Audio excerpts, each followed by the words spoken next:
Tonight, a Florida family annihilator. In my opinion, this is the worst type of killer that exists. Someone who murders their entire fucking family. More recently, you may recall the case of Chris Watts, who killed his pregnant wife and two little girls.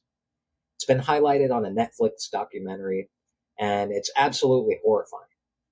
Tonight, we're discussing a similar case from Florida, where a fucking scumbag decided that if he can't have his family, no one can. On June 9th, 1994, Edward Zakrzewski went to work at Eglin Air Force Base.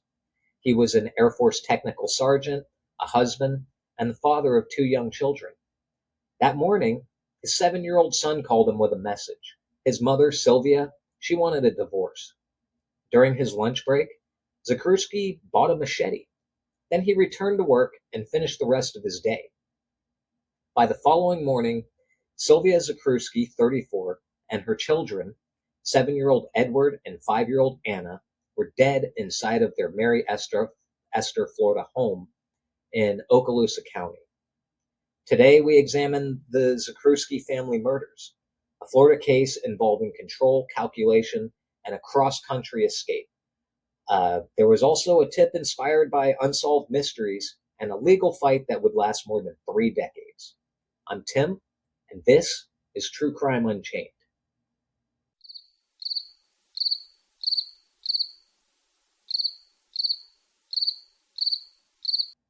Mary Esther is a small community in Florida's Panhandle, in Okaloosa County, near Fort Walton Beach and Eglin Air Force Base. In 1994, Edward J. Zakrzewski II lived there with his wife Sylvia and their two children, Edward and Anna. Ed Zakrzewski was 29 years old. He was a technical sergeant in the U.S. Air Force. He had a steady job. He served his country. He had a family. And from the outside, the Zakrzewskis may have appeared like countless other military families trying to make a life in Florida. But appearances can hide serious problems. By June 1994, Sylvia and Edward's marriage was falling apart. Sylvia wanted a divorce. And according to court records, Ed Zakrzewski had reportedly made a deeply troubling statement before the murders. He told a neighbor that he would rather kill his family than make them go through a divorce. Now, it's easy to hear a statement like that after a homicide and think, of course, that was a warning sign. But the reality is more complicated. People say fucked up shit every day. Family, friends, and neighbors may not know whether a threat is a passing expression of anger, a cry for help, or a genuine indication that someone is preparing for violence. Still, threats of violence during separation or divorce should never be dismissed. The period when a victim attempts to leave a controlling partner can be one of the most dangerous times in an abusive relationship, and we've covered that multiple times on this podcast. In this case, Sylvia's decision to leave was not the cause of what happened. Edward Zakrzewski's decision to use violence was. And the record indicates that this wasn't a sudden, uncontrollable outburst. It was planned.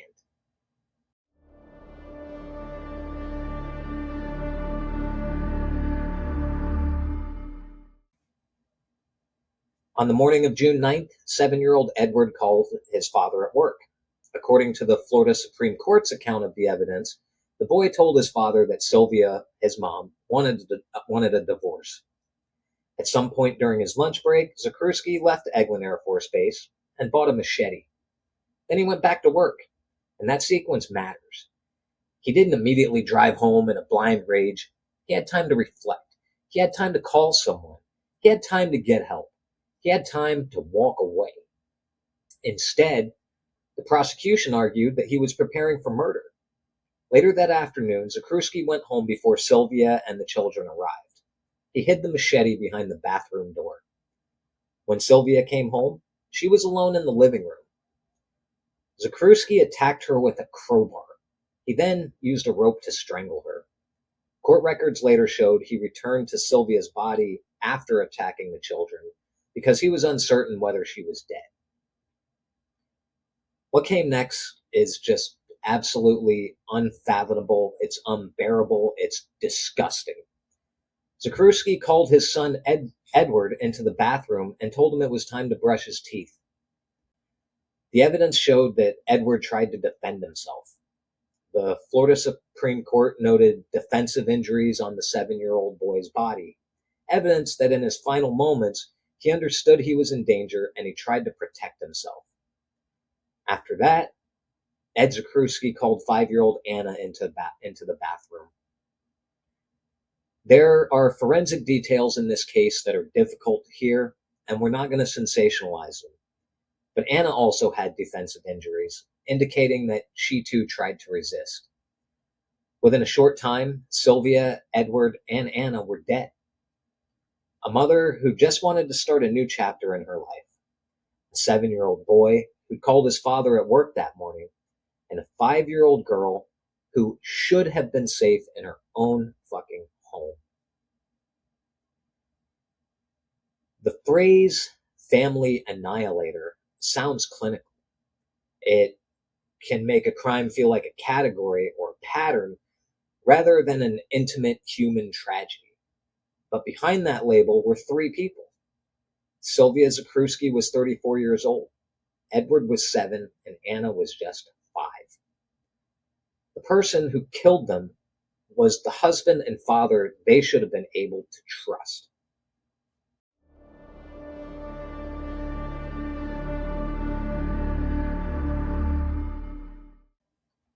When a person murders their entire family, people often search for an explanation that makes the horror easier to understand. They say maybe he snapped, he lost control, he had too much stress, he couldn't handle the divorce. But those phrases can become a way of softening what actually happened. Stress does not make someone murder their entire fucking family. Divorce doesn't make someone murder their family. Depression doesn't make someone murder their family. Millions of people endure marital conflict, financial trouble, anxiety, depression, and separation without hurting anyone. What the Florida Supreme Court saw in this case was evidence of premeditation. Zakrzewski bought a weapon on his lunch break. He returned to work. He finished his shift. Then he went home. He hid the machete behind the bathroom door, and then he waited to ambush his entire family.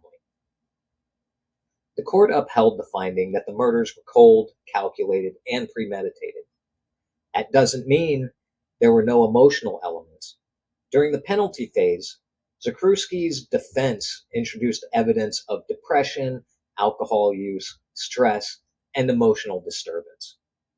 They also presented testimony about his military service, his work history, and the relationship with his children, the ones that he hacked to death with a machete. But those factors were considered as mitigation during sentencing. They didn't change the facts of the murders.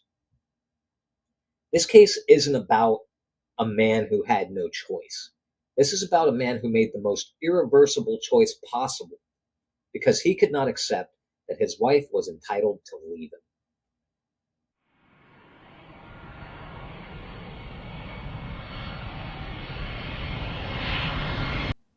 Before we continue with this story, let's talk about something a little lighter. Today's episode is brought to you by Giggles on Garment, my very own t-shirt company. I designed them myself. They're great for a laugh or a conversation starter. Get yours today.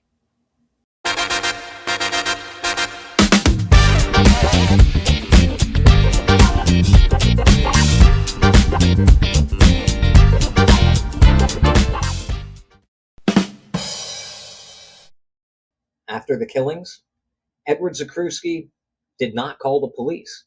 He didn't call a family member. He didn't report the murders. Instead, he fled. He drove to Orlando. From there, he boarded a flight to Hawaii. It can be hard to imagine the distance between Mary Esther, Florida, and Hawaii, not only in miles, but emotionally. Back at his house, his family was dead. He killed them all. Meanwhile, Zakrzewski was trying to disappear into a new life. In Hawaii, he used another name and lived with a family connected to a religious commune. Of course. For months, he remained a fugitive. Then, a television show changed everything. The family he was staying with watched an episode of Unsolved Mysteries. The program included Zakrzewski's photograph. They recognized him. Then the next day, after learning he'd been identified, Ed Zakrzewski surrendered to police in Hawaii. For anyone who remembers true crime before social media, Unsolved Mysteries was more than entertainment. It was a public information tool. A reenactment, a photograph, a voiceover, and a national audience could sometimes accomplish what local police bulletins couldn't. In this case, it reached all the way to Hawaii. But even after surrendering, Zakrzewski made another attempt to escape the consequences. While being held in custody before sentence, Zakrzewski attempted to escape on August 13, 1995. He was convicted for that escape attempt and received an additional 18-month prison sentence.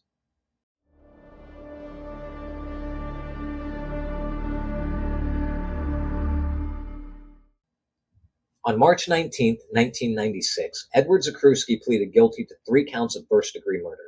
Because of that plea, there was no guilt-phase jury trial. There was no question in court about whether Zakrzewski was legally responsible for the deaths of Sylvia, Edward, and Anna. The question was punishment. Would he receive life in prison, or would he be sentenced to death? The prosecution argued that the murders involved multiple aggravating circumstances. Under Florida law at that time, these factors could support a death sentence. The state argued that Zakrzewski had committed multiple murders during one criminal episode. They argued the killings were cold, calculated, and premeditated. They argued that the murders were especially heinous, atrocious, or cruel. The defense presented mitigating evidence. They emphasized that Zakrzewski had no significant prior criminal record. They presented evidence related to his emotional condition, alcohol abuse, depression, and his military service. They also called witnesses who described positive traits and his prior relationship with the children, that he hacked to death with a machete. Again, mitigating evidence does not ask anyone to forget the victims. It exists because a death penalty sentencing decision is legally required to consider the whole person and the circumstances of the offense. The jury recommended death sentences for Sylvia and Edward by votes of 7 to 5, but for 5-year-old Anna, the jury recommended life in prison. At the time, Florida allowed a judge to override a jury's recommendation in death penalty cases. This judge overrode the jury's life recommendation for Anna and imposed a death sentence for all 3 murders. That decision would be debated for decades.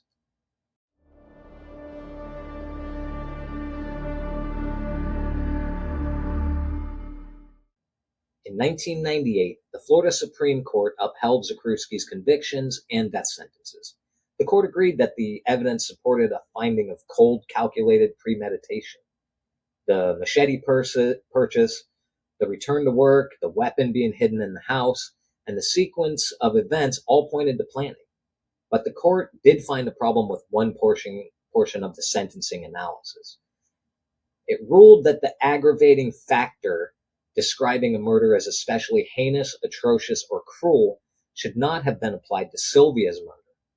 There was evidence that Sylvia may have lost consciousness early in the attack, meaning she may not have experienced the prolonged suffering required for that particular legal factor. Go fuck yourself. Even so, the court decided the error did not require a new sentence because other aggravating factors supported the death penalty. The issue of Anna's sentence was especially significant. The jury had recommended life in prison for Anna's murder, but the judge imposed death anyway. Give that guy a medal. Justice Harry Anstad wrote a partial dissent in the 1998 decision.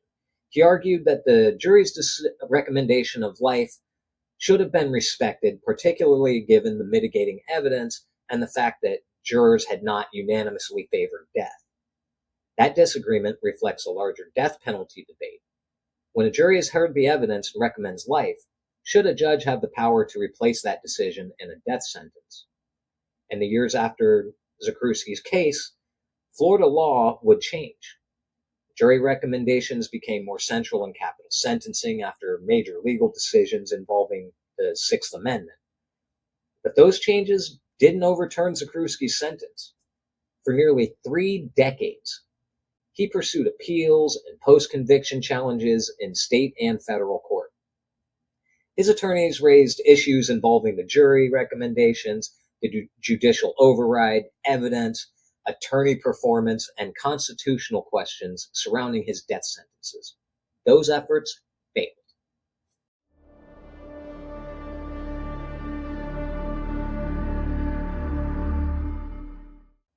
On July 1st, 2025, Florida Governor Ron DeSantis signed Edward Zakrzewski's death warrant. The execution was scheduled for July 31st. In the final weeks, Zakrzewski's attorneys returned to the sentencing question. They argued that the death sentences were unconstitutional because the jury votes for Sylvia and Edward were only 7-5, and because the jury had recommended life for Anna. The Florida Supreme Court rejected those arguments. The United States Supreme Court also declined to intervene. On July 31st, 2025, Edward Zakrzewski was executed by lethal injection at Florida State Prison. He was pronounced dead at 6:12 p.m. He was 60 years old. It had been 31 years since Sylvia, Edward, and Anna were murdered. 31 years of legal arguments, 31 years of court filings and decisions, 31 years in which the case remained unresolved in the legal system, even though guilt had been established by Zakrzewski's own admission. His execution was Florida's 9th in 2025, the highest number of executions the state had carried out in a single year in the modern era.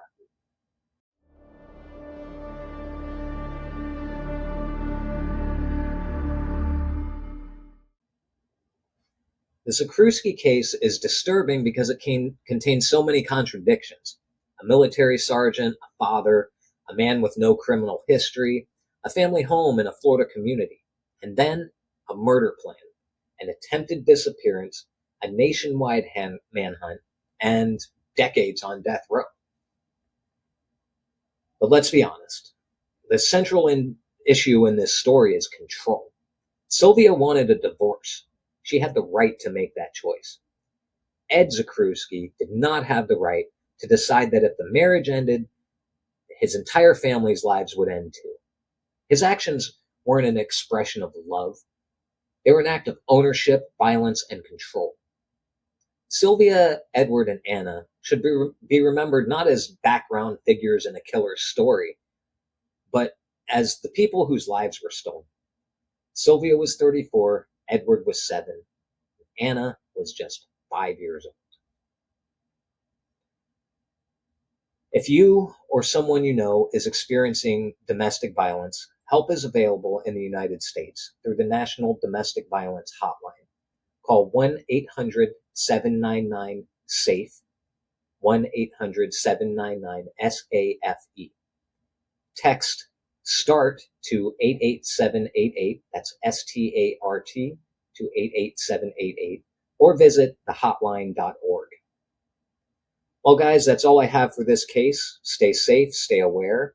Don't forget to like and comment and, share your thoughts in the comments as well.